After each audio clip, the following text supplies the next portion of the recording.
back to my channel. Ngayon po panibagong araw, panibagong ritual na naman itong ibabahagi ko sa inyo. So guys, gusto nyo bang gumawa ng pampaswerte na hindi Tuesday o Friday? Kasi napakarami pong nagtatanong na kung pwede ba daw sa ibang araw ito gawin kasi meron silang mga pasok, meron mga trabaho, ay yung mga ganyan. So meron po akong ibabahagi sa inyong ritual na pwede nyo gawin ng araw ng linggo. So napakabisa po nitong pampaswerteng ito. So bago ko umpisahan ang video natin ito, disclaimer po muna sa mga taong hindi po naniniwala sa ganitong ritual o sa ganitong gawain, paki-skip na lang po ang video ito at humanap kayo ng video na gusto nyo. At kung kayo ay bago lang dito sa channel ko at nagustuhan nyo ang video ito, huwag nyo na pong kalimutan mag-subscribe at i-click na rin ang tiny bell para maging updated kayo pag may bagong videos ako na i-upload tulad ng ganito. So ngayon guys, ang kailangan lang natin dito sa ritual na ito ay shell. So ito guys ay abalone shell. So para siyang abalone shell. So napakaganda po nitong shell na ito. So pwede naman kayong gumamit ng ibang shell. Yung takip lang guys. Yung magkatakip na ganyan. So pwede kayong gumamit ng ganitong shell. Pero ito yung gagamitin ko dito sa ating ritual na ito. Ito guys ay nakuha lamang sa dagat. So, sa tabing dagat, sa buhangin. So, maghanap-hanap kayo kung kayo malapit sa dagat. Maghanap-hanap kayo ng shell dyan. Yung magkatakip silang ganon. Kung kabaak lang ang makuha mo, pwedeng-pwede na yan. Kailangan din natin dito ng bawang. Buo na bawang po ang ating gagamitin. Isang buo po. Ayan. At kailangan din natin dito ng green na ballpen o kaya kulay red na ballpen kasi ito ay susulatan natin ng ating mga kahilingan. So ganito lang guys ang inyong gagawin kapag kumpleto na. Ang kailangan nyo dito sa ritual na ito, humarap lamang po kayo sa silangan at dyan umpisahan ang magandang uri ng ritual na ito para mabilis ang talab nito sa mga swerteng hinahangad ninyo. So ganito lang guys ang inyong gagawin. Isulat nyo dito ang mga salitang success, wealth, prosperity, abundance, money, protect, health. So, depende na sa inyo kung ano pa yung gusto nyong isulat dito. So, isulat nyo lang guys.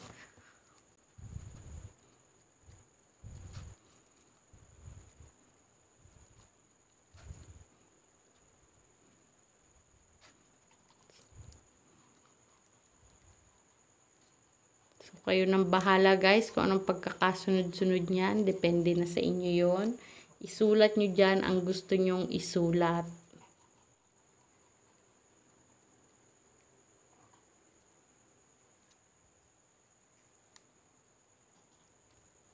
So, ayan. Isulat nyo dyan. Tapos, kung may mga natitira pa. So, ayan guys, dumikit na. Pag may natitira pang mga space dyan, sulatan nyo ng dollar sign o peso sign. Depende sa inyo kung nasang lugar kayo. Ayan. So, ayan. Ganyan ang inyong gagawin. Napakasimpleng-simple lamang po nitong ating pampaswerteng ito. At ito po ay murang-mura lang, bawang. So, bumili kayo ng bawang sa palengke, isang buo. Tapos, maghanap kayo ng shell sa tabing dagat. O kaya, kung meron kayo, halimbawa, kumakain kayo ng mga seafoods na may shell. Ayan. So, yun ang gamitin nyo. Pwedeng-pwede yan. Basta yan ay galing sa dagat. Pwedeng-pwede po yan. So, ganito lang guys ang gagawin nyo. Ilagay nyo lang dito sa shell na ito. So, napakasimpleng-simple lamang po. At pagkatapos, ito po ay ipa-energize nyo sa sinag ng araw. Kailangan po ma-energize talaga ito ng sinag ng araw para po yan kombinasyon ng pampaswerte, pamproteksyon na galing sa kalikasan. So, ayan guys. So, ganyan lamang po ito kasimple. So, 30 minutes lamang po ang pagpapa-energize. Pwedeng-pwede na. So, ito po pwede nyong gawin ngayong unang linggo. So, napakainam po na gawin itong pampaswerte na ito para humatak ito ng walang humpay na daloy ng pera, sa negosyo, sa trabaho, o kaya sa sugal, o kaya sa inyong pamumuhay, sa pang-araw-araw nyo, ayan, para walang humpay na daloy ng pera. So, ayan, kasaganahan ang inyong mararanasan. So, ayan guys, para isang buong buwan kayong sinuswerte, isang buong taon kayong sinuswerte. So, dapat po ang paghiling dito ay nagmula sa inyong kalooban, galing sa puso nyo para mabilis talagang matupad, mag-grant yung mga wishes nyo yan. So, kapag napa-energize na sa sinag ng araw, ilagay lamang po ito sa inyong wealth area ng inyong tahanan. Pwede rin po sa inyong negosyo, sa wealth area po ng inyong negosyo. So, makikita nyo ang wealth area ng inyong negosyo o ng inyong tahanan ay gumamit po kayo ng compass. So, sa timog silangan po, napakaganda ito ilagay. So, nandun po ang wealth area ng inyong tahanan.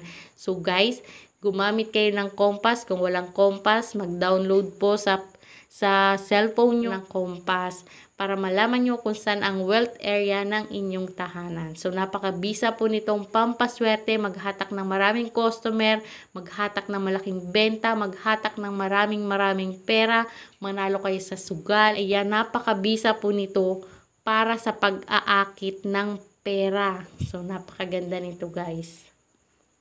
So, ganyan lamang po kasimple itong ating pampaswerteng ito. So, guys, pwede nyo itong lagyan ng dahon ng laurel. Ganito ang gagawin nyo. Ayan. Pwede nyo siyang lagyan. Pwede rin namang wala. So, depende na sa inyo kung gusto nyo siyang lagyan. So, para maganda lang siyang tingnan, pwede nyo lagyan, pwedeng hindi. Depende sa inyo yun, guys. Ayan. So, ilagay lang muna natin.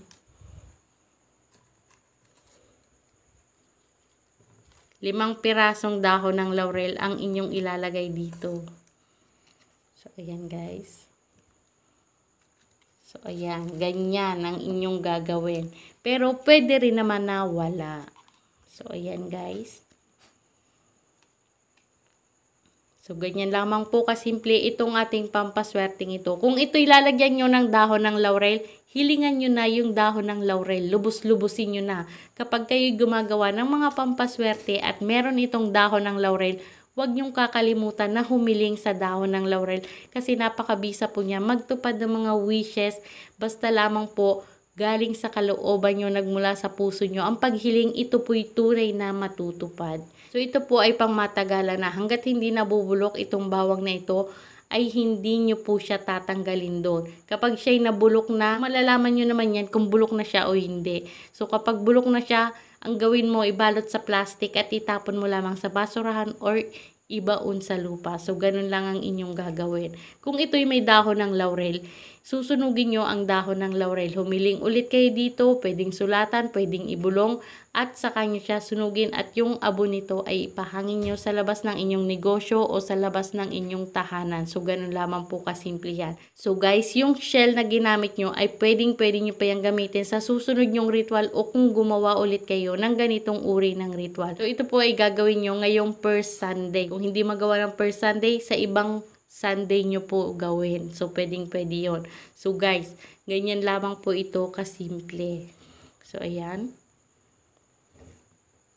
So, kung hindi nyo matukyan ang wealth area ng inyong tahanan, pwede nyo pong ilagay sa inyong altar kung meron kayong altar. Kung wala naman, ay mainam po sa wealth area nyo siya ilagay. Maglagay kayo ng isang center table doon at doon nyo siya ipatong. So, ayan. So, ang oras po ng paggawa nito ay umaga po. So, umaga nyo siya gagawin. 6:30 hanggang 8:30 po ang magandang oras ng paggawa nito at pagpapa-energize nito. So, guys, ganun lamang po ito kasimple. So, guys, lagi nyo pong tandaan na ang video natin ito ay gabay lamang at ang ipagdadasal pa rin po natin sa Diyos at paniniwala natin sa Kanya ang makakatulong sa atin sa mga ganitong ritual o pampaswerte na ating ginagawa. So, lahat po ng bagay, pampaswerte man yan o hindi, dapat po samahan natin ito ng sipag at tiyaga at paniwalaan nyo bawat ritual na inyong gagawin para ito'y magdulot ng swerte at pagbabago sa inyong buhay. So, yun lang guys. Thank you for watching at sana may natutunan kayo sa video ito. Bye!